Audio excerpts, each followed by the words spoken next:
श्री कृष्ण लीला। हमारे प्यारे स्वामी तुम्हारे चरण कमल से भी सुकोमल और सुंदर हैं। जब तुम गौओं को चराने के लिए ब्रज से निकलते हो तब यह सोचकर कि तुम्हारे वे युगल चरण कंकर तिनके और कुछ कांटे गड़ जाने से कष्ट पाते होंगे हमारा मन बेचैन हो जाता है। हमें बड़ा दुख होता है। दिन ढलने पर जब तुम वन से घर लौटते हो तो हम देखती हैं कि तुम्हारे मुख कमल पर नीली नीली अलकें लटक रही हैं और गौओं के खुर से उड़ उड़कर घनी धूल पड़ी हुई है। हमारे वीर प्रियतम, तुम अपना वह सौंदर्य हमें दिखा दिखा कर हमारे हृदय में मिलन की आकांक्षा और प्रेम उत्पन्न करते हो। प्रियतम, एकमात्र तुम ही हमारे सारे दुखों को मिटाने वाले हो। तुम्हारे चरण कमल शरणागत भक्तों की समस्त अभिलाषाओं को पूर्ण करने वाले हैं। स्वयं लक्ष्मी जी उनकी सेवा करती हैं और पृथ्वी के तो वो भूषण ही हैं। आपत्ति के समय एकमात्र उन्हीं का चिंतन करना उचित है जिससे सारी आपत्तियां कट जाती हैं।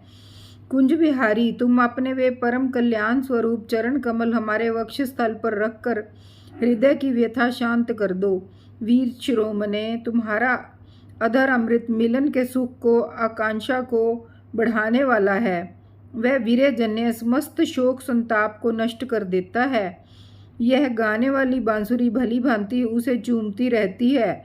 जिन्होंने एक बार उसे पी लिया उन लोगों को फिर दूसरों की आसक्तियों का स्मरण भी नहीं होता।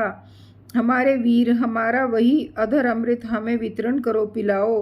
प्यारे, दिन के समय जब तुम वन में विहार करने के लिए चले जाते हो तब तुम्हें देखे बिना हमारे लिए एक एक क्षण युग के समान हो जाता है।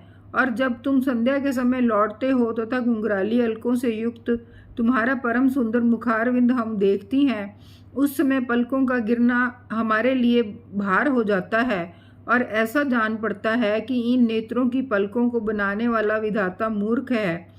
प्यारे श्याम सुंदर, हम अपने पति पुत्र भाई बंधु और कुल परिवार का त्याग कर उनकी इच्छा और आज्ञाओं का उल्लंघन करके तुम्हारे पास आई हैं।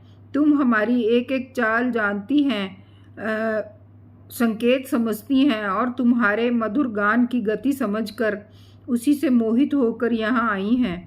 कपटी, इस प्रकार रात्रि के समय आई हुई युवतियों को तुम्हारे सिवा और कौन छोड़ सकता है।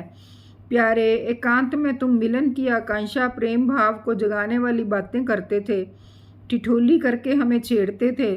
तुम प्रेम भरी चितवन से हमारी ओर देखकर मुस्कुरा देते थे और हम देखती थी तुम्हारा वह विशाल वक्षस्थल जिस पर लक्ष्मी जी नित्य निरंतर निवास करती हैं।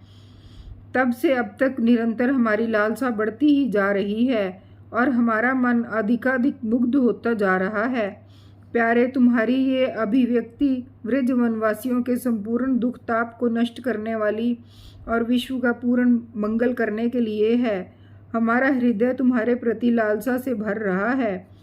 कुछ थोड़ी देर ऐसी औषधि दो जो तुम्हारे निज जनों के हृदय रोग को सर्वथा निर्मूल कर दे। तुम्हारे चरण कमल से भी सुकुमार हैं। उन्हें हम अपनी कठोर स्तनों पर भी डरते डरते बहुत धीरे से रखती हैं कि कहीं उन्हें चोट न लग जाए। उन्हीं चरणों से तुम रात्रि के समय घोर जंगल में छिपे छिपे भटक रहे हो। क्या कंकर पत्थर आदि की चोट लगने से उनमें पीड़ा नहीं होती? हमें तो इसकी संभावना मात्र से ही चक्कर आ रहा है। हम अचेत होती जा रही हैं। श्री कृष्ण श्याम सुंदर प्राणनाथ, हमारा जीवन तुम्हारे लिए है। हम तुम्हारे लिए जी रही हैं। हम तुम्हारी हैं।